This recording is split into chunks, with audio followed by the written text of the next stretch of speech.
Welcome again to another CheapWineFinder.com podcast.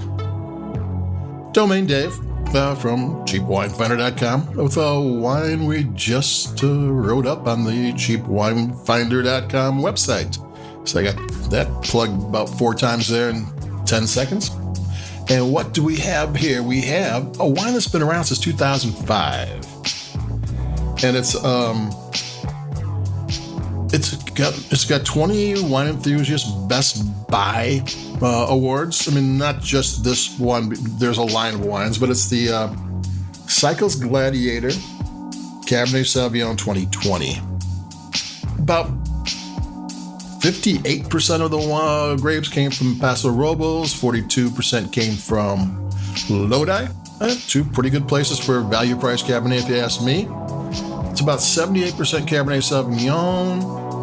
Trying to remember the 8% Merlot, and the rest is Petit Bordeaux. So it is, in a way, a Bordeaux blend. And the funny thing about it, but it's not going to be typical, because in Bordeaux, most of those Bordeaux blends have like 2% Petit Bordeaux, because it just doesn't ripen quick enough in France, at least it hasn't traditionally. In California, it ripens really easy, so you get to see more of it there. But this is a nice little one, not little one, it's a nice wine. And you might know the Cycles Gladiator wines by their label, where they have the nude red-headed woman with flowing red hair, and she's holding on to the to a bicycle as it like flies. And it's actually a French poster from the turn of the century, the century before the last one. I think the name of the company was actually Gladiator Cycles, and then they made motorcycles and they made cars, and they went out of business in 1920 or bought out or whatever. They started in 1896, but the label is a classic French poster art from that time frame, which French poster art back then was pretty cool. And look, the name is actually because the artist who put the cycles on top, and the name of the company is Gladiator, put the cycles on top rather than below, and now people think the name is Cycles Gladiator. So there you are.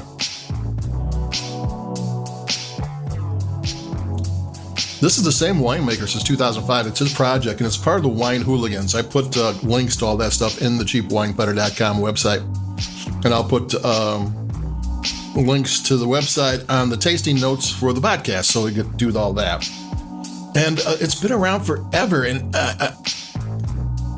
it was always a tried and true, inexpensive wine. Now I think I paid $12 for this wine. I think it lists for $13. And the packaging is more upscale, and the label is nicely presented. The bottle's nicely presented.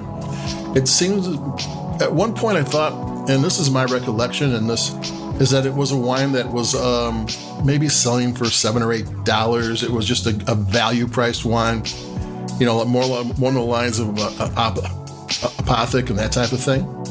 And it seems to have gone upscale, and it's kind of a nice red Cabernet Sauvignon. I'm going to take another sip here. It's soft and smooth on the palate.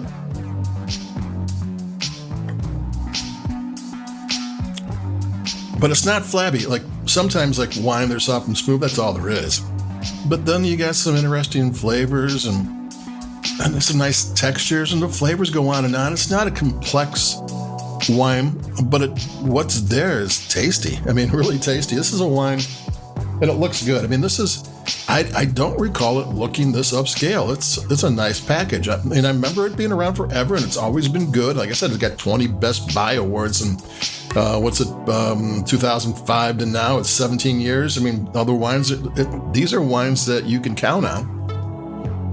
But this version of it, and it just could be me and my perception, is better than it used to be. And I like that. I'll take another sip. I mean, you can tell I don't give grades, but I do give sips.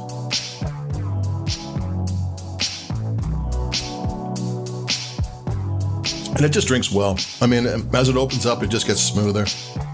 And there's blackberry, and there's cranberry, and there's some toasty vanilla. Just a nice, warm, maybe a winter Cabernet Sauvignon or fall to spring Cabernet. I don't know. I mean, I kind of in my head, I kind of put these places in, this is maybe not a wine I want when it's 90 degrees outside, but the rest of the time it's great. And actually, when it's 90 degrees outside, I'm inside in the air conditioning, so it doesn't really matter. But that's neither here nor there, or at least not here and there right now. So that's the Cycles Gladiator 2020 Cabernet Sauvignon. That is mostly from Paso Robles, mostly halfway to Lodi, and it says California on the label, but that's what it is. That's why it's California when it's Central Coast, which is Paso Robles is part of the Central Coast AVA, and Lodi as an independent. You put them together, you have to say California, but those are really two places that you want to get inexpensive Cabernet Sauvignon grapes from, because they make great grapes and they're affordable. Not so much Paso Robles, and there you are. So I like this wine. I bought it for the label. I drank it because it's good. And that's all I got to say. I mean, any wine that's inexpensive and good is fine with me, and hopefully with you too. So that's it with me, Domain Dave from CheapWineFinder.com. We got more wine. I think I got a Cava coming up, and we're going to do all sorts of stuff. So like us, we like your podcast. Stay safe, stay healthy, and warm and cool because it's hot here. And I'll be talking to you in a couple of days. Adios. Bye-bye.